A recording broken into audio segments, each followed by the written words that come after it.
여러분에게 당신은 누구십니까? 라고 물으신다면 뭐라고 대답하시겠어요? 어떤 분은 아직 학생이에요. 주부는 저는 전업주부인데요. 이렇게 이야기할 수도 있고, 저는 직장 생활을 하는 사람입니다 라고도 아마 대답을 할 수 있을 것 같아요. 내가 누구인가 라는 이 정체성의 문제는요, 어떻게 보면은 내가 지금 가장 심각하게 고민하고 있는 것이 무엇인가, 그거를 말해주기도 하고요, 또는 인생의 방향을 결정하기도 하고, 또는 어떤 행동에 동기를 부여하기도 합니다. 다 경험해 봤을 것 같은데 저도 그래요. 어렸을 때 내가 누구인가 누군가 물어봤다면 아마 저는 이렇게 대답했을 거예요. 잘 모르겠어요. 잘 모르겠어요. 그런데 만약 지금 누군가가 저에게 당신은 누구십니까? 라고 물어본다면 저는 뭐라고 대답할까요? 네, 저는 목사입니다 라고 대답할 것 같아요. 자신 있게 이야기할 것 같아요.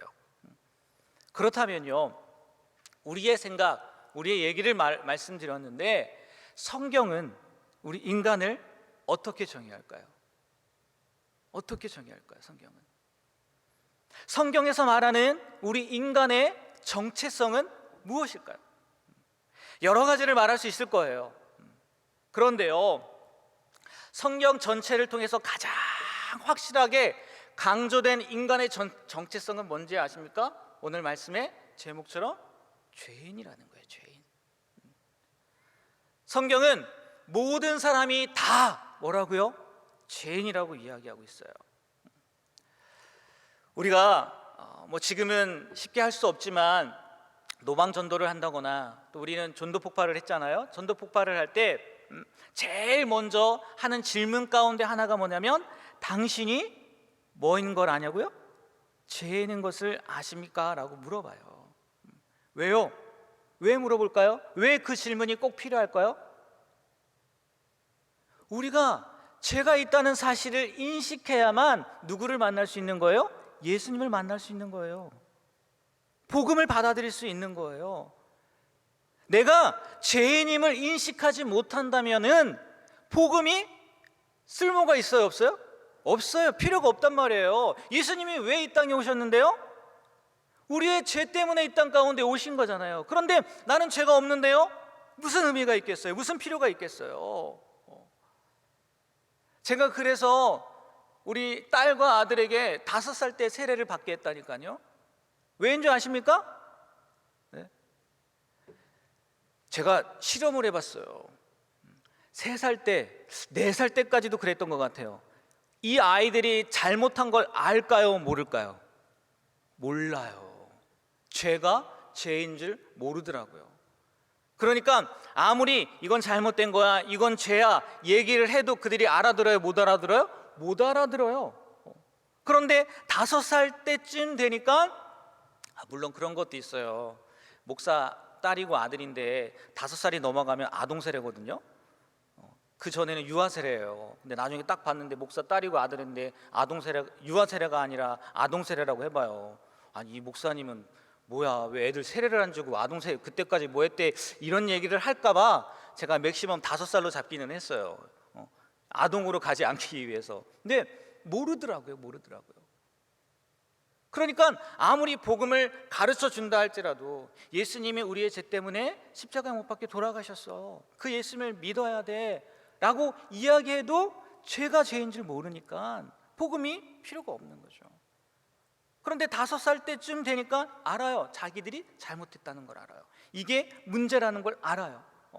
그래서 그때 복음 제시를 하고, 세례는 담임 목사님께서 주셨지만 세례를 받게 했거든요. 지금도 잘 모르는 것 같긴 한데, 지금의 소원은 그겁니다. 지금의 소원은 우리 자녀들이 예수님을 만났으면 좋겠어요. 예수님을 믿었다고 고백을 하지만 인격적으로 경험을 했으면 좋겠어요. 제가 개인적으로 예수님을 만난 거, 예수님을 인격적으로 경험한 게 초등학교 6학년 13살 때거든요. 그날이 12월 24일이에요. 오늘이에요, 오늘. 30 몇 년 전에 오늘 벌써 30 몇 년이 지났어요. 네. 정확하게는 안 알려드리려고요. 그러면 제 나이가 나오잖아요. 30 몇 년 전에 오늘 제가 예수님을 인격적으로 경험을 했거든요. 그래서 우리의 자녀들도 지금 큰 아이가 4학년인데 빨리 예수님을 만났으면 좋겠다라는 개인적인 바람이 있어요. 뭐 빗나간 얘기긴 하지만 크리스마스 이브가 되면은요 1년 케이크 판매량의 매출의 한 60%가 팔린대요. 60%가. 자기들 생일도 아니면서 왜 이렇게 케이크를 사가는지 모르겠어요. 혹시 여러분들 가운데도 케이크 사신 분들 있나요? 저는 살 수 있거든요. 왜? 영적인 생일이 언제예요? 네, 오늘이거든요. 그래서 저는 살 수 있거든요. 못 만난 분들은 사지 마세요. 네, 이런 건 또 이렇게 좀 그렇게 되나? 아무튼 좀 빗나간 얘기긴 하지만 우리 자녀들이요 예수를 만났으면 좋겠어요.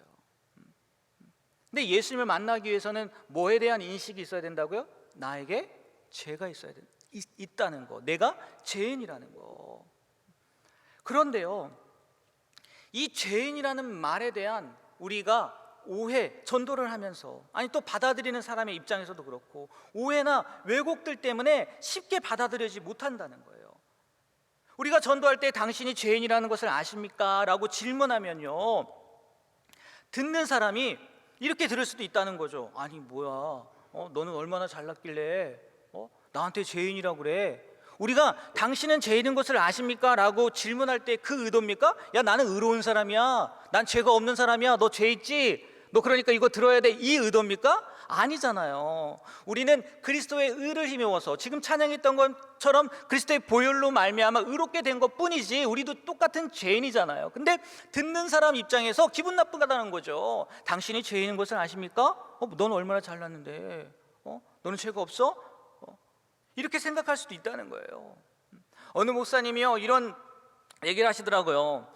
아버지를 전도하기 위해서 어렸을 때 이제 먼저 믿음 생활을 하신 거죠. 아버지를 전도하기 위해서 보통 전도할 때 뭐라고 얘기합니까? 교회 가자고 얘기하잖아요. 아버지 교회 가세요, 저랑 같이 가요, 이렇게 얘기를 했대요. 그랬더니 아버지가 나는 교회가 필요 없다 이렇게 얘기를 하는 거예요. 그래서 이 목사님이 좀 더 적극적으로 복음에 대해서 말씀을 드렸다는 거예요. 복음에 대해서 말씀을 드리려면 뭐부터 시작해야 된다고요? 아버지는 죄인이에요. 아버지에게, 저도 마찬가지지만 아버지에게도 죄가 있어요.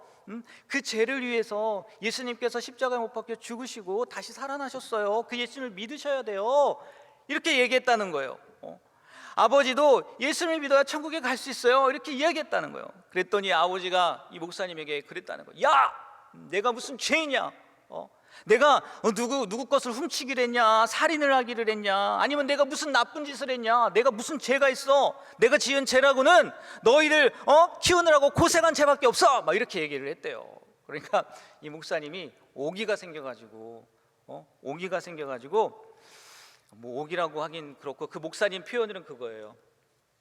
아버지가 얼마나 큰 죄인인가를 증명해야 할 거룩한 사명감이 느껴졌대요. 죄가 없다고 하니까. 그래서 기억나는 대로 아버지 어렸을 때 술 취해가지고 때린 거 기억 안 나세요?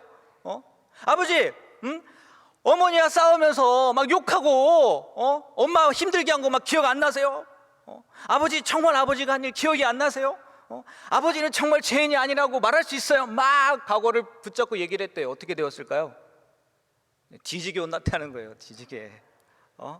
아버지에게 뒤지게 혼났다는 거예요.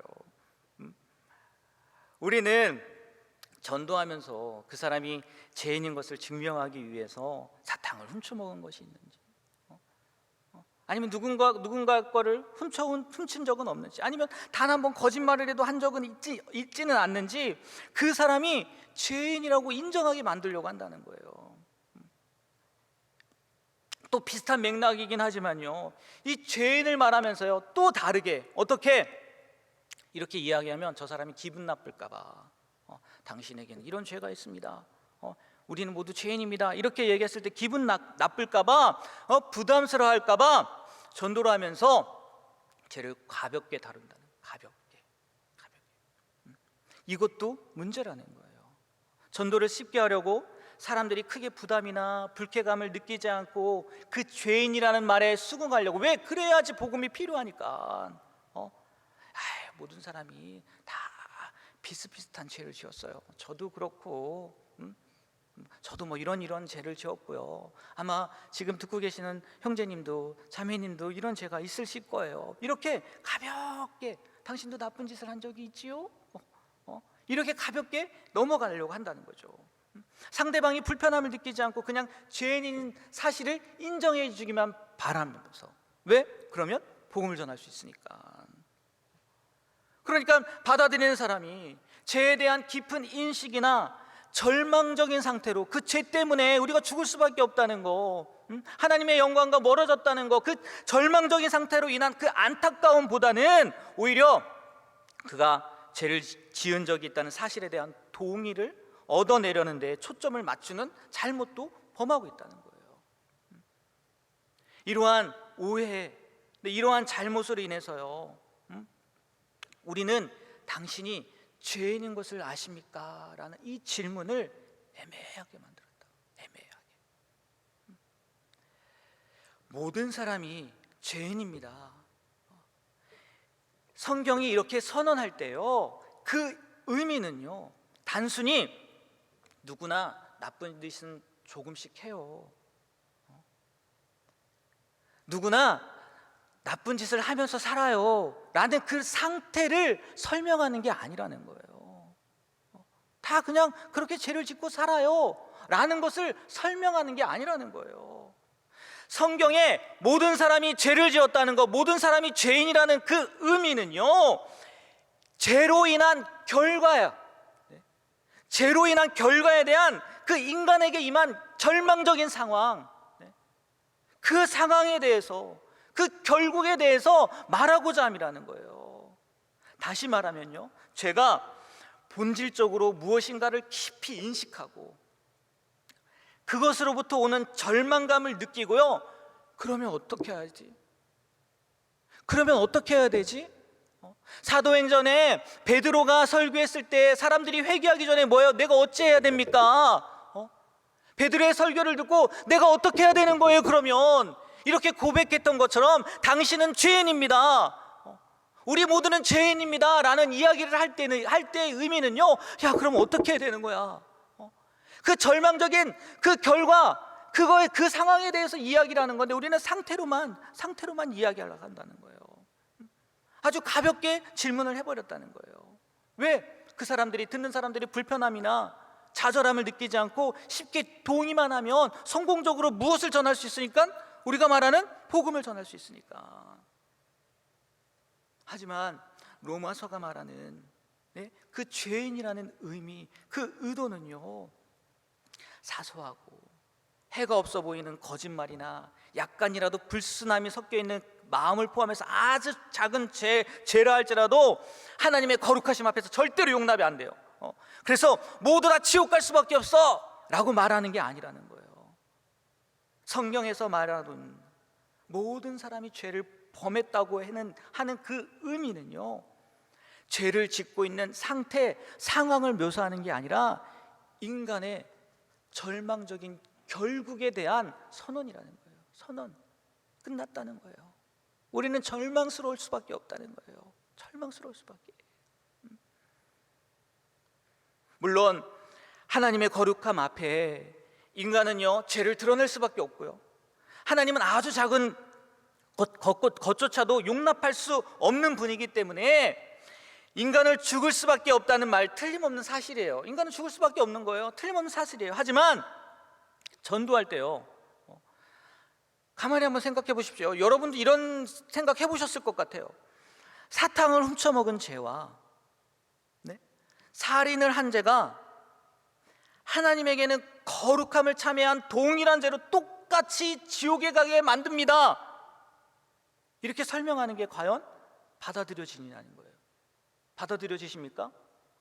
뭐 우리는 이미 알기 때문에 뭐 그렇다고 할 수 있겠지만, 사탕을 훔친 죄와 살인을 한 죄와 똑같이 지옥 간다는 거예요.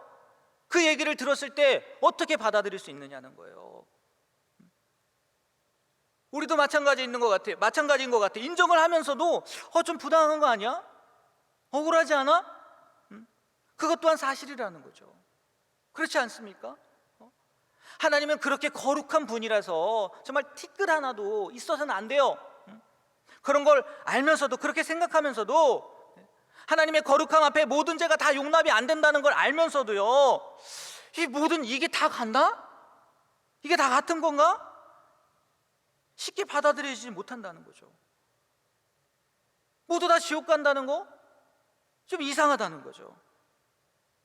그래서 하나님이 이상하네, 공의로우신 하나님이라는데 이게 하나님이 말씀하시는 공의인가? 이렇게 생각하게 된다는 거예요. 다시 말씀드리면요, 성경에서 우리가 죄인이라고 말할 때 이것은요, 그 죄의 현상에 대한 이야기가 아니라는 거예요. 오해하지 마십시오. 모든 사람이 하나님 앞에 죄인이 되었기 때문에 죄를 지을 수밖에 없어요. 네? 아주 사소한 것이라도 하나님의 거룩에는 용납이 안 되는 건 맞아요. 하지만 다시 한번 말씀드리지만, 성경에서 우리가 죄인이라고 말할 때 그 의도는요, 결과라는 거예요. 결과. 오염된 상태보다는 그 죄의 책임, 그의 죄의 책임으로 인해서 오는 불행스러운 결과를 의미한다는 거예요. 스스로는 절대로 행복할 수 없는, 절망적인 결과를 강조하는 게 성경에서 말하는 모든 사람이 죄를 지었습니다, 모든 사람이 죄인입니다 라는 의미라는 거죠. 성경은 인간이 하나님을 떠남으로 인해서 그것으로부터 오는 하나님 앞에서의 본질적인 죄의 책임, 네? 인간을 절망스럽게 만든 그 죄책을 강조하고 있다는 거예요. 그런데 이거에 대해서는 이야기하지 않고 오히려 그로 인해 발생한 상태, 네? 그런 상황, 그런 거에 대해서 말하기 때문에요, 많은 사람들이 하나님의 공의, 정의를 말하고 있지만 한편으로 이상한데 이게 맞는 건가? 하나님이 정말 그러신 분인가? 어떻게 그걸 똑같이 보지? 이렇게 생각할 수 있다는 거예요. 이걸 꼭 기억하셨으면 좋겠어요. 성경이 말하는 그 죄인이라는 의미는요, 당신이 아무리 애를 써서 좋은 직장에 취직을 하고 또 좋은 상황에 가고 또 우리 학생들이라고 하면 좋은 학교에 가고 부자가 되어서 행복하게 잘 사는 것 같아도, 부족함이나 근심 걱정 없이 오래오래 산다고 해도 당신의 인생에는 아무런 소망이 없습니다. 예수님을 만나지 못한다면 뭘 하든지, 뭘 얻었든지, 뭘 성취했든지, 네? 몸부림쳐서 세상에서 다 가진 것 같다 할지라도, 아니 정말 그렇다 할지라도요, 그거는요 허무이고 파멸이고 절망입니다. 이게 성경에서 말하는 죄인의 의미라는 거예요. 우리의 모습이 그렇다는 거예요. 죄가 본질적으로 무엇인가를 깊이 인식하여 오는 절망감을 느끼고, 그러면 어떻게 해야 되는 거예요? 이 죄의 결과를 말하는 것이요, 모든 사람이 죄인입니다 라는 말의 의도라는 거예요. 여러분, 그렇게 생각하고 사셨나요? 그런 거라고 생각하고 사셨어요? 그렇다면요, 이 죄라는 게 도대체 언제부터 온 거예요? 이 죄라는 것이. 로마서에서 보니까요, 오늘 로마서 말씀을 읽었지만 5장 19절에 보니까 이런 표현이 있어요. 한 사람의 불순종으로 인하여 많은 사람이 죄인이 된 것 같이. 그 한 사람이 누군데요? 그 한 사람이 누구예요? 아담이잖아요. 아담과 하하가 범했던 그 죄가요, 어떤 죄예요? 불순종의 죄잖아요. 하나님이 먹지 말라고 한 선악과를 먹은 불순종의 죄잖아요. 그러면 거기서 말하는 죄, 그것으로부터 우리가 죄인이 되었는데 그 원죄로 말미암아 우리가 죄인이 된 거 아니겠어요? 그러면 그 불순종의 죄는 도대체 무엇이냐는 거예요. 일반적으로 불순종이라고 하면요, 시키는 걸 안 하는 거 불순종이잖아요. 선악과를 먹지 말라고 했는데 아담과 하와에게 동산 중앙에 있는 선악을 알게 하는 나무 먹지 말라고 했는데 그거 먹은 거 불순종의 죄, 그것으로 인해서 우리에게 죄가 온 거고 죄의 결과로 인해서 우리가 절망적인 상태에 빠진 겁니까? 그러면 네? 선악과를 먹지 말라고 했는데 선악과를 따먹어서 하나님의 말씀을 어겨서 하나님이 진노하시고 그들을 영원히 벌하시고 그 자손까지도 모두 하나님의 영원한 진노 가운데 있게 하셨다는 거, 네? 그게 불순종의 죄일까요? 성경이 말하는 선악과 따먹은 죄? 아닌 것 같아요. 아담과 하와가, 아니 그들이 지은 죄가 단순히 하나님이 말씀하신 것을 지키지 않았다는 것, 하나님이 하지 말라는 것을 했다는 것, 그래서 그 죄로 말미암아 우리에게도 모든 이 절망스러운 결과까지 왔다는 거, 그게 아닌 것 같아요. 생각해 보세요. 생각해 보십시오. 하나님이 선악과를 아담과 하와에게 먹지 말라고 했을 때 그 의도가요, 아무리 먹음직스럽고 보암직할지라도요 절대로 먹지 말라고 한 거예요. 절대 먹으면 안 돼. 그런데 하가 선악과를 보고 너무 먹음직스러워서, 물론 우리가 그 내용은 다 알지만 그냥 먹고 싶어서 유혹에 넘어가서 혹은 배가 고파서 선악과를 한 입 먹었어요. 불순종한 거예요. 그래서 하나님이 분노하신 거예요. 내가 그렇게 먹지 말라고 했는데, 내가 몇 번이나 강조했는데 그걸 먹어? 어떻게 그걸 먹을 수가 있어? 내 말을 무시하네? 안 되겠어. 내 영원히 저주받아야 될 거야. 하나님이 이러신 겁니까? 하나님 이런 거예요? 아니잖아요. 하나님이 이런 하나님이에요? 야, 내가 먹지 말라고 한 거 니네 먹었으니까 영원히 저주받아야 돼. 불순종의 의미가 그 의미일까요? 아닐 거라고요. 생각해 보십시오. 저도요, 저의 자녀들이요, 제 말을 잘 들었으면 좋겠어요. 그래서 야, 이거 아빠가 좋아하는 거니까 먹지 말고 아빠 올 때까지 좀 기다려. 나중에 같이 먹자. 이거 같이 안 기다리면 내 자식 아니야. 막 이렇게 얘기를 했어요. 근데 애들이잖아요. 보니까 어떻게 해요? 보암직도 하고 먹음직도 하고 배부르게 할 만큼 탐스럽기까지 하단 말이에요. 네? 그래서 먹었어요. 왔더니 없어요. 다 먹어버렸어요. 조금이라도 남겨놨으면 좋겠는데 이 남겨놓지도 않고 다 먹어버렸어요. 그래서 제가 그러는 거예요. 야, 이놈의 자식들아, 아버지 말이 말 같지가 않느냐? 내가 먹지 말라고 한 이 과일을 먹었으니까 너희들은 내 자식이 아니야. 나가버려! 이래요? 네? 호적에서 파내버릴 거야! 아니잖아요. 아니잖아요. 하나님이 그러신 거겠어요? 이 불순종의 의미가 그거겠어요? 아니라는 거죠. 하나님이 동산 중앙에 선악과를 두신 거는요, 하나님과 아담과 하와, 우리 사람과 맺은 언약의 증거였단 말이에요. 아담과 하와 언약을 맺어서요, 영원히 그들의 하나님이 되고 아담과 하와는 하나님의 자녀가 되는, 하나님의 백성이 되는, 그래서 하나님을 인정하도록 하는 언약의 증거였단 말이에요. 근데 그 증거를, 그 선악과를 누가 따먹어요? 아담과 하와가 따먹었단 말이에요. 이건 무슨 얘기냐? 하나님의 하나님 되심을 거부했다는 거예요. 하나님의 주인 되심을, 에덴 동산의 주인이 누구예요? 하나님이잖아요. 그걸 인정해달라는 거였단 말이에요. 그걸 인정하라는 거였단 말이에요. 단순히 선악과를 따먹었다는 그 불순종의 의미가 아니었다고요. 사탄이 찾아와서요, 유혹하지 않습니까? 야, 하나님이 아무것도 먹지 말라고 하냐? 이 질문의 의도는 뭔지 아십니까? 야, 너 자유하지 않지? 너 아무것도 마음대로 못하지? 이 의미란 말이에요. 그 에덴 동산 안에서요, 아담과 하와는 하나님의 하나님 되심을 인정하고 언약을 지켜서 하나님이 나의 하나님이라고 고백하고 그 관계에서 얼마든지 자유함을 누릴 수 있었어요. 그렇잖아요. 하나님이 자유하지 못하게 한 게 뭐가 있어요? 없다고요. 다 자유롭게 하셨다고요. 그 선악과 오로지 그 언약의 증거만 남겨놓았던 거예요.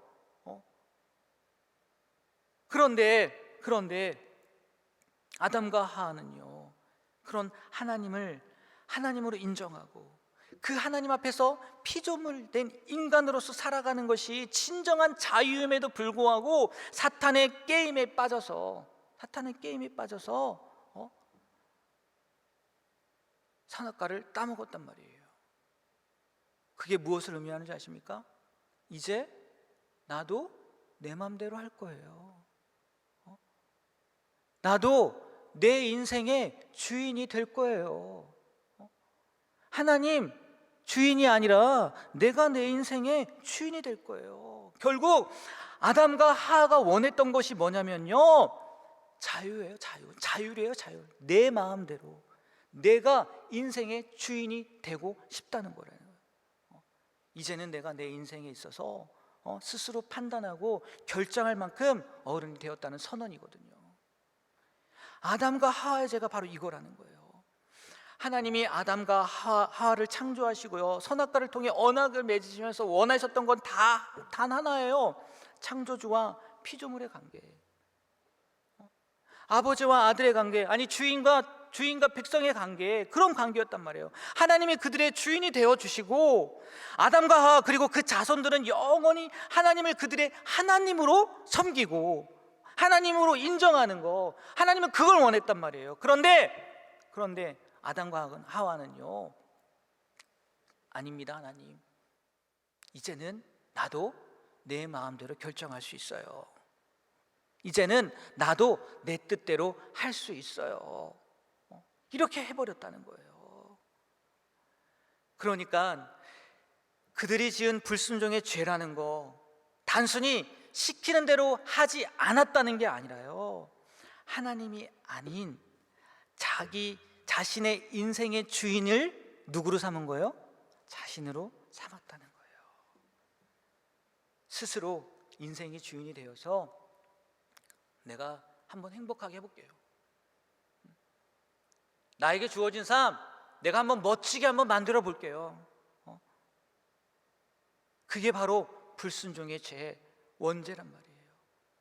그 죄로부터, 그 죄로 말미암아서 뭐가 와요? 우리에게 사망이 오고 하나님의 심판과 전제로 인해서 우리 모든 인간, 아담과 하와의 후손들 모든 사람들에게는 절망적인 상태가 되었다는 거예요. 우리에게는요, 하나님이 없다면, 아니 내가 내 인생의 주인이 되는 삶을 산다면요, 그거는 뭐라고요? 우리에게는요, 절망이라는 거예요. 절망. 아무리 잘 되려고 애쓴다 할지라도. 이게 죄의 본질이라는 거예요. 죄의 본질. 그러니까 가장 궁극적이고 중요한 문제가 뭔지 아십니까? 내 인생의 주인이 나냐 아니면 하나님이냐라는 거예요. 모든 인간의 절망적인 상태는요, 스스로 주인이 되어서 만족하면서 살아야 되는데 그렇게 살려고 살면 살수록 그들에게는 뭐밖에 안 온다고요? 절망밖에 없다는 거예요. 절망밖에.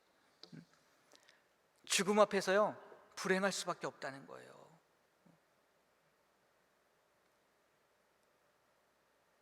그래서 우리가 스스로 주인이 된 채 행복해지기를 위해서, 스스로요, 행복해지기 위해서 발버둥을 치다가요, 넘어갈 수 없는 한계를 느껴요. 그래서 종교를 갖는 거예요. 알라신을 찾든지 붓다를 찾든지 아니면 여호와를 찾든지 아니면 예수님을 찾든지 아니면 성령님을 찾든지, 그거는요 뭘까요? 불신이에요. 불신. 아니면 누군가가 자신을 도와주게 해서 이 험난한 인생을 극복하고 성공적으로 살기 위해서요, 열심히 기도하고 종교 생활을 한다면 그것이 얼마나 종교적이든지 심지어 기독교적이라 할지라도요, 그건 불신이란 말이에요. 불신. 왜? 결국 그 인생의 주인은 누구예요? 자기잖아요. 자기. 하나님이 아니라.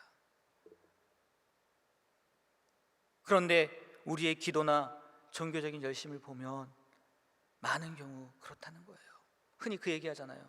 알라딘에 나오는 지니, 알라딘 지니, 요술램프 지니를 찾는 것과 같은 그런 삶을 산다는 거죠. 나를 사랑하셔서 나의 필요를 채우시고 무조건 나를 받아주셔서 내가 원하는 것을 이루시는 하나님을 원한다면 그거는요 진정한 복음을 모르는 거고, 그거는요 진정으로 내가 어떠한 존재인지 오늘 말씀에 비추어 본다면 내가 죄인이라는 사실을 모른다는 거예요. 본질적으로요, 죄라는 것은 하나님이 우리를 지으셨음에도 불구하고 나의 주인이심에도 불구하고 주권적인 하나님이 그 하나님 되심, 그 하나님 되심을 거부하고요 스스로 내 인생의 주인이 되고자 하는 거예요. 그렇기에 우리가 그토록 전하려고 하는 복음이라는 게요, 또 우리가 받아들였다고 하는 그 복음이라는 거예요, 불행할 수밖에 없는 사람들이 이제 다시 하나님 앞에 나와서 하나님의 주 되심을 인정하고요 그의 백성이 됨으로써 진정한 인간, 우리 존재의 의미를 회복하고 오직 그리스도 안에서 자유와 행복을 찾아가는 것, 그게 진정한 복음의 의미라는 거예요. 우리가 전했던 복음이고요 우리가 받아들였다고 하는 복음의 의미라는 거예요. 태어나면서부터 자기 인생의 주인으로 살려고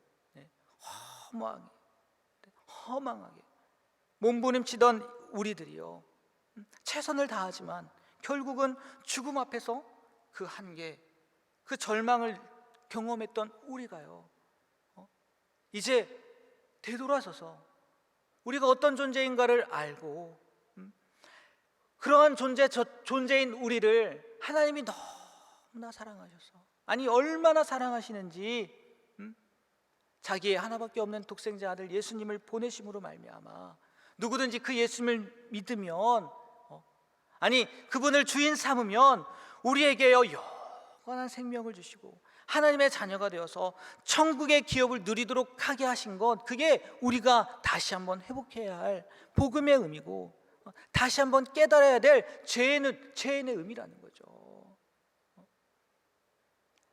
한번 돌이켜 보셨으면 좋겠어요. 내가 죄인이라는 의미를 어떻게 생각하고 있었는지, 그리고 복음이라는 것이 도대체 나에게 어떤 의미였는지, 단순히 예수님 믿으면 구원받는 거야, 하나님의 백성이 되는 거야, 하나님의 자녀가 되는 거야, 그래서 천국 기업을, 아니 천국의 상급을 누리는 거야 라고만 생각을 했는지, 아니면 오늘 말씀에서 이야기하는 것처럼 내가 주인 되었던 삶을 다 내려놓고 진정으로 하나님을 주인으로 삼고 나는 절망할 수밖에 없는 존재임을 다시 한번 깨닫고 하나님만을 붙잡는 삶으로 살고 있는 건지, 우리의 삶을요, 아니 우리의 생각을 다시 한번 돌아보셨으면 좋겠어요. 제가 서두에 13살 때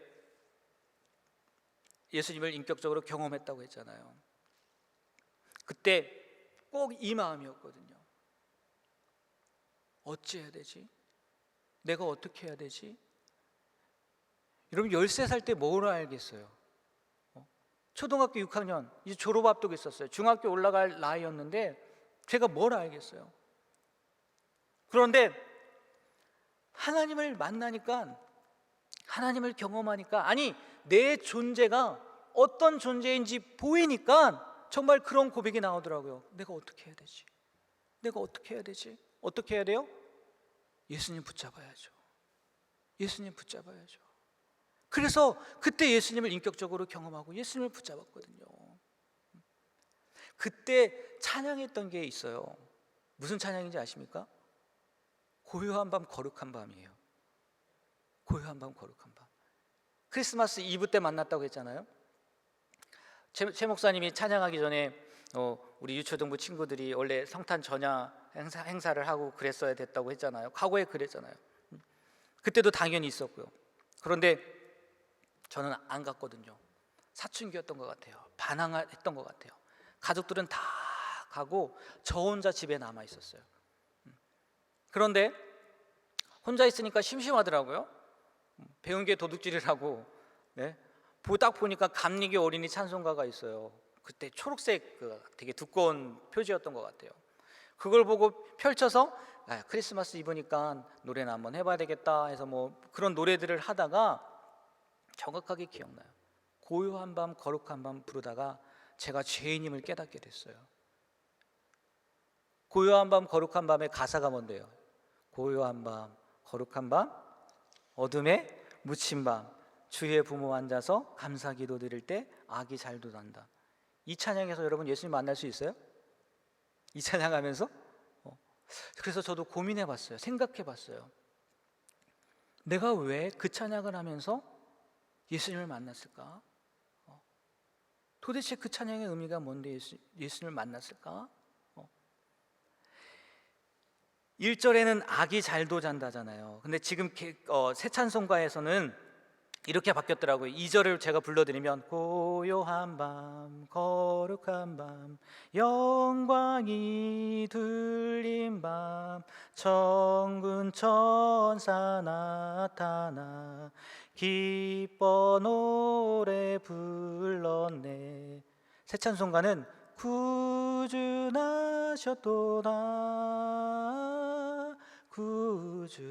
구주나셨도다. 근데 그때 찬송가에는 뭐였는지 아십니까? 왕이 나셨도다요. 왕이. 제가 곰곰이 생각해 봤어요. 말씀을 준비하면서 내가 왜 그때 예수님을 만났을까? 이건 것 같아요. 몰랐지만 누가 왕? 예수님이 나의 왕. 내가 왕이 아니라, 내가 주인이 아니라 예수님이 나의 주인, 예수님이 나의 구주. 그래, 그때는 몰랐어요. 왜 그랬는지 모르겠는데 지금 생각해 보면 예수님을 만날 가사가 없어요. 영어 찬양 아시나? Silent Night, Holy Night. 뭐가 있어요? 아무것도 없잖아요. 근데 예수님을 만났단 말이에요. 다시 한번요, 그런 회복할 수 있는 그런 은혜가 있었으면 좋겠어요. 여러분들도 분명히 만나신 경험이 있을 것 같아요. 만나셨을 거예요. 아니, 못 만나셨다면, 아직 그런 경험이 없다면요, 이 시간을 통해서요 만나셨으면 좋겠어요. 앞으로의 삶을 통해서요 언젠가는 꼭 만나셨으면 좋겠어요. 그래서요 오늘 결단 찬송을요 이걸 해봤으면 좋겠어요. 크리스마스 이브이기도 하지만 이 찬양의 가사를 생각하면서 지금은 왕이 나셨도다가 아니지만 예수님이 정말 나의 구주이신지 여러분들의 입술을 통해서 고백하며 다시 한번 생각해보는, 다시 한번 그 마음 가운데 깨달아보는 그런 귀한 시간이 되셨으면 좋겠어요. 우리 성탄을 축하하는 의미로, 또 예수님을 나의 구주로 모신다는 의미로 이 찬양하시고 우리 기도하는 시간 갖도록 하겠습니다.